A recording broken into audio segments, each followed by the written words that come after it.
Hello friend, welcome back to crazy method study. मैं हूं OP Yadav, आप देख रहे हैं क्रेजी मेथड स्टडी। तो आज का वीडियो बहुत ही ज़्यादा इंपॉर्टेंट होने वाला फ्रेंड, क्योंकि इंटरव्यू क्वेश्चन फॉर IOCL करवाने वाले हैं। ठीक है, बहुत ही ज़्यादा VVI रहेगा मैकेनिकल एंड ITI स्टूडेंट के लिए जो EX अप्रेंटिस हैं। ठीक है, इसका ये पार्ट 2 रहने वाला है और टॉप 50 हम लोग इंटरव्यू क्वेश्चन इस सीरीज़ में टोटल करेंगे। तो चलते हैं आगे और देखते हैं कि लास्ट वीडियो में मैंने क्वेश्चन पूछा था venturi flume is use to measure, तो इसका राइट आंसर डिस्चार्ज हो जाएगा। नेक्स्ट क्वेश्चन क्या था, continuity equation is valid for, तो इसका right answer both compressible and incompressible fluid हो जाएगा। तो आगे बढ़ते हैं। नेक्स्ट क्वेश्चन क्या था, नोच इज मेड अप ऑफ, तो इसका राइट आंसर मेटेलिक प्लेट हो जाएगा। और ये लोग बिल्कुल राइट आंसर दिए हैं, तो आप भी इन्हीं लोगों की तरह बिल्कुल राइट आंसर दे सकते हैं। चलते हैं आगे और आ चुका है सबसे पहला क्वेश्चन आज का कि व्हाट इज फ्लशिंग प्लान। ये भी पूछ लिया जाता है फ्रेंड, तो बिल्कुल ऐसा आंसर देना है कि बिल्कुल लेंदी भी नहीं हो और ज़्यादा कॉम्प्लिकेटेड भी नहीं हो। ठीक है, ऐसा दें कि एक बच्चा भी वहाँ पे सामने खड़ा रहे, मतलब एक थोड़ा सा अच्छे पढ़े लिखे इंजीनियर, तो वहाँ पे उसको समझ में आना चाहिए कि स्टूडेंट्स क्या कहना चाहता है। तो उसी का जवाब इसको कैसे देना है कि व्हाट इज़ फ्लशिंग प्लान, तो इसका जवाब देना है कि flushing plan is an arrangement of piping system which is used with the mechanical seal. एक किसके साथ यूज किया जाता है, मैकेनिकल सील के साथ। ग्लैंड प्लेट का बहुत सारा हमारा पहले पंप चलता था, उसमें ग्लैंड पैकिंग लगा हुआ रहता था, तो उसमें कोई भी पाइपिंग प्लान या फिर फ्लशिंग प्लान उसको बोलते हैं, उसका यूज नहीं किया जाता था।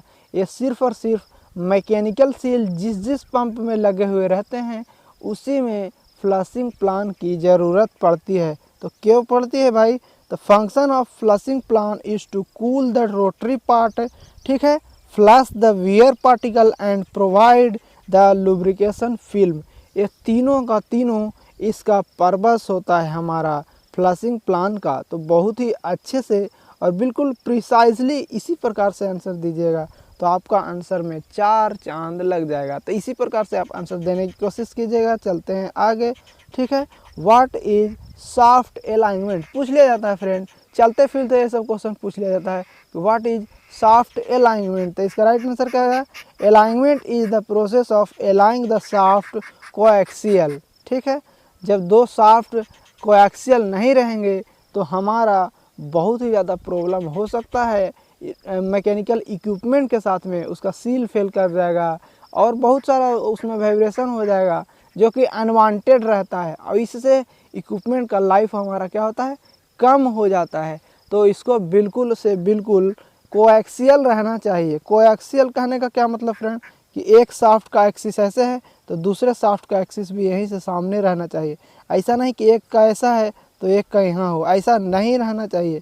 ठीक है, तो देखते हैं आगे और क्या होता है कि alignment correction is 2 type, axial and radial. ठीक है, एक्सियल कहने का क्या मतलब फ्रेंड, कि एक ऐसा है शाफ्ट, ठीक है, अच्छे से थोड़ा देखिए, एक ऐसा और दूसरा ऐसा, तो इसको एक्सियल बोलते हैं। और रेडियल क्या होता है, मिस अलाइनमेंट। ठीक है, तो एक ऐसा है तो एक ऐसा है, इस टाइप का रह सकता है, या फिर ऐसा है और एक ऐसा है नीचे की ओर, दोनों रह सकता है, मतलब कोई भी पॉसिबिलिटी है। देखिए फिर से देखिए, कोएक्सियल किस प्रकार का, मतलब उसको एक्सियल बोलते हैं, एक ऐसा रहना चाहिए, दूसरा इसी के एकदम सामने रहना चाहिए, मतलब कोएक्सियल। रेडियल कैसे हो सकता है, ऐसे हो सकता है, ठीक है, ऐसे हो सकता है, ऐसे हो सकता है, ऊपर की ओर हो सकता है, ठीक है, ऐसे हो सकता है, या फिर ऐसे हो सकता है। ठीक है, बहुत पॉसिबिलिटी होता है कि कौन कौन से टाइप का हमारा मिस अलाइनमेंट हो सकता है। तो आगे बढ़ते हैं और इसमें है कि alignment correction is done with the help of laser machine. मतलब अभी के समय में मॉडर्न युग में लेजर मशीन का यूज़ किया जाता है हमको अलाइनमेंट को, मतलब मिस अलाइनमेंट जो रहता है उसको करेक्ट करने में।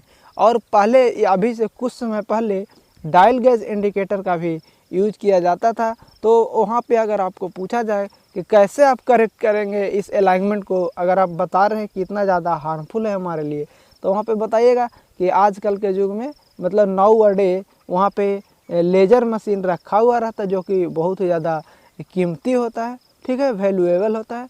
और पहले के ज़माने में हम लोग किसका यूज़ करते थे, तो डायल गेज इंडिकेटर का था। आपसे पूछ लिया जाएगा कि डायल गेज इंडिकेटर का जो हमारा लिस्ट काउंट होता है वो कितना होता है, आपसे पूछा जा सकता है फ्रेंड। तो बिल्कुल याद रखिएगा 0.01 mm, ठीक है, क्या है 0.01 mm। तो अच्छे से याद रखिएगा। चलते हैं आगे। और इस प्रकार का हमारा देखिए अलाइनमेंट अगर अच्छे से रहेगा तो देखिए एक शाफ्ट दूसरे शाफ्ट के एक्सिस दोनों मैच कर रहे हैं। इसमें देखिए दोनों अलग अलग हैं, ऊपर नीचे हैं, ये अलग अलग हैं। तो ये अगर रहेगा तो हमारा अच्छे से अलाइन नहीं है। इस प्रकार का हमको जितना ज़्यादा हो सके हम लोग इस रेंज में ला सकें। और बोलते हैं कि मिस अलाइनमेंट 100% करेक्ट कर दिए तो आप बहुत अच्छे हैं। और बहुत अच्छे का कारण क्या है फ्रेंड, कि वहाँ पे हमारा जो बेड रहता है, वो जो जिस पे ये रखा हुआ रहता है, ठीक है, जिसका फाउंडेशन है, वो भी कभी कभी नीचे से घिस जाता है, टिल्ट हो जाता है। तो बहुत सारा रीज़न है मिस अलाइनमेंट, मतलब उसमें कुछ ना कुछ रहे ही। लेकिन इसके लिए अगर सब कुछ अच्छा है तो हम लोग उसको रेंज रखते हैं कि 0.5 mm तक उसमें करेक्शन रहना चाहिए। इतना थोड़ा सा मिस अलाइन रहे तो चलेगा, इससे ज़्यादा नहीं। ऐसा क्यों छोड़ा जाता है, क्योंकि हम लोग फ्लेक्सिबल कपलिंग का यूज़ करते हैं, तो उसके कारण थोड़ा सा हमको कंपनसेशन मिलता है। ठीक है, आगे चलते हैं, देखते हैं what do you mean by soft coupling. Soft coupling से आप क्या समझते हैं, ये भी पूछ लिया जाता है कि what do you mean by soft coupling. ठीक है, तो नए नए स्टूडेंट रहते हैं तो कंफ्यूज हो सकते हैं, लेकिन आपको कंफ्यूजन नहीं होना है, क्योंकि आप EX अप्रेंटिस हैं तो आपको ये सब आना चाहिए। ठीक है, coupling is the mechanical element which is use to connect two shaft which must be in coaxial. देखिए कितना अच्छा बात लिखा हुआ है, कि दो शाफ्ट बिल्कुल कोएक्सियल होना चाहिए। ठीक है, तो वहाँ पे कपलिंग जो मैकेनिकल एलिमेंट है जिसको कपलिंग बोला जाता है, वो दोनों को कनेक्ट करता है। चलते हैं, coupling is use to transfer torque between mechanical device. बिल्कुल देखिए, एक मोटर लगा हुआ रहता है, दूसरे आगे में पंप से हमको पंप पे भेजना है हमको पावर। ठीक है, अच्छा तो ऐसा क्यों नहीं किए फ्रेंड कि डायरेक्ट हम लोग कनेक्ट कर देते, ऐसा क्यों नहीं है किए, यहाँ पे कपलिंग लगाने की ज़रूरत क्या आई फ्रेंड।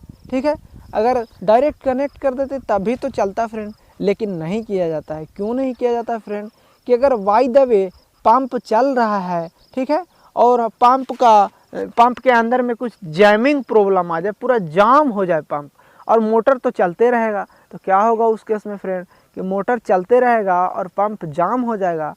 तो हो सकता है कि मोटर रुक जाए, और ये भी पॉसिबिलिटी है कि मैकेनिकल एलिमेंट को तोड़ ताड़ के बराबर कर देगा, क्योंकि टॉर्क ट्रांसमिट हो रहा है और आगे जा नहीं रहा है तो तोड़ देगा। तो इसी को बचाने के लिए हम लोग कपलिंग का यूज़ करते हैं, जिसको बोलते हैं हम लोग फ्लेक्सिबल कपलिंग। उसमें मफ लगा हुआ रहता है, पतले पतले स्ट्रिप, जिसके कारण अगर मिस अलाइनमेंट है, ठीक है, वाइब्रेशन है पंप में, या अगर जामिंग में कोई प्रॉब्लम आ रहा है, तो पहले तो पंप ट्रिप कर जाता है। ठीक है, मतलब मोटर ट्रिप कर जाता है, मतलब बंद हो जाता है।